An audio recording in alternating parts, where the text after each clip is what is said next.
News, सच जरूरी है। नमस्कार दर्शकों, आप देख रहे हैं MNS न्यूज टीवी और मैं हूं आपके साथ श्रद्धा तिवारी। तो आइए देखते हैं आज की कुछ खास खबरें। डालते हैं आज की हेडलाइंस की ओर।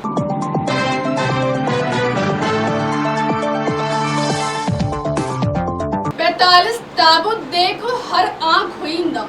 इजराइल हमास युद्ध के बीच हज यात्रा शुरू। कुवैत में मारे गए भारतीयों के परिजनों का दर्द।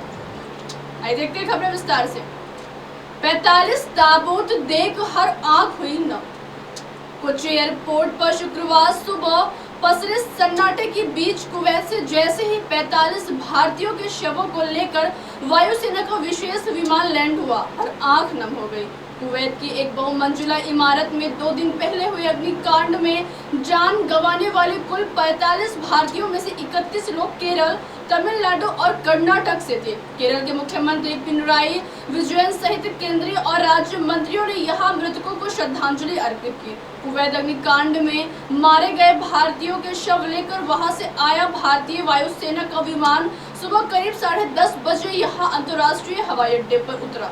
भारतीय वायुसेना के C-130J परिवहन विमान से लाए गए 45 में से 31 भारतीयों के शवों को यहां उतारा गया। उसके बाद विमान अन्य भारतीयों के शवों को लेकर दिल्ली पहुंचा। इस घटना में मारे गए 14 लोग अन्य राज्यों के थे। आइए बढ़ते अगली खबर की ओर। इजराइल हमास युद्ध के बीच हज यात्रा शुरू।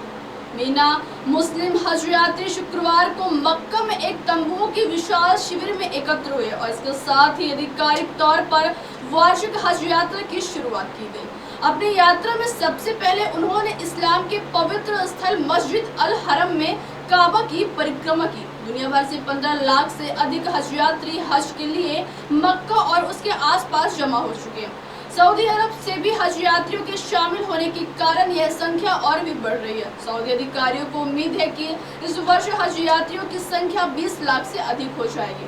इस वर्ष का हज इजराइल और फिलिस्तीनी उग्रवादियों के बीच गाजा पट्टी में चल रहे युद्ध की पृष्ठभूमि में हो रहा है, जिसने पूरे पश्चिम को क्षेत्रीय युद्ध की कगार पर धकेल दिया।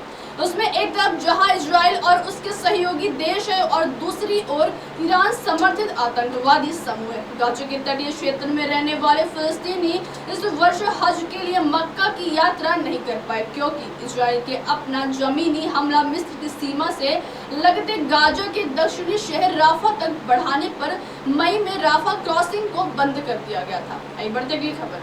कुवैत में मारे गए भारतीयों के परिजनों का दर्द। रोजी रोटी की तलाश में वे परदेश गए थे। कोई परिवार के अच्छे भविष्य के लिए अपना देश छोड़ परदेश गया था, तो कोई सिर के ऊपर एक अच्छी सी छत के सपने को पूरा करने के लिए अपनों से दूर होना चुना था। कोई 2 महीने बाद वतन लौटने और सपनों के घर की नींव रखने वाला था, तो किसी के रिश्ते की बात चल रही थी।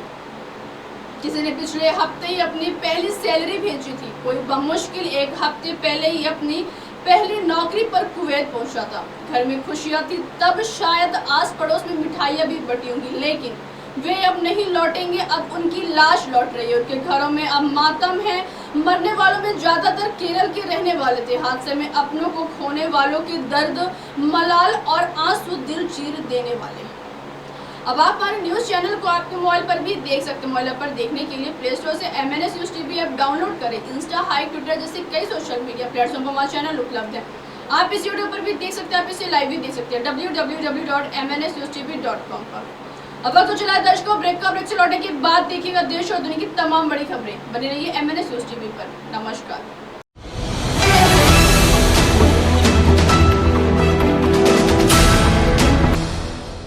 ये है MNS न्यूज नेटवर्क और आप देख रहे हैं MNS न्यूज।